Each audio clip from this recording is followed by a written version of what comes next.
U Riječkom narodnom učilištu održana je završna svečanost prve vesele škole kuhanja iz programa za mlade s teškoćama. 15 polaznika pokazalo je što su naučili skuhati. Ovakva užurbana i vesela atmosfera u kuhinji Narodnog učilišta traje gotovo 5 mjeseci. Svakog drugog tjedna ovi mladi ljudi usvajali su kulinarske vještine. Bilo nam je zabavno ovih 5 mjeseci i jako smo puno toga naučili, iako smo svi zadovoljni, sretni. Moje bolognese je najbolje u obitelji. A osim toga, naučio sam kuhati njoke, pa onda sam gulaš naučio kuhati. Bilo je najteže naučiti guliti. Krumpire, je li tako? A ovo je rezultat njihova truda i učenja.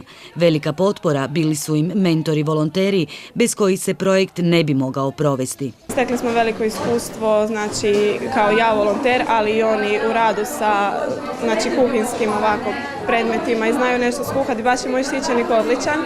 Cilj je ponajprije bio osposobiti ih za samostalan život u kojem važno mjesto zauzima pripremanje obroka.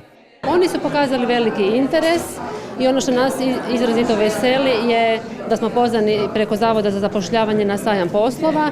Imaju jednu preporuku koja eventualno može poslodavce privući da ih zaposle.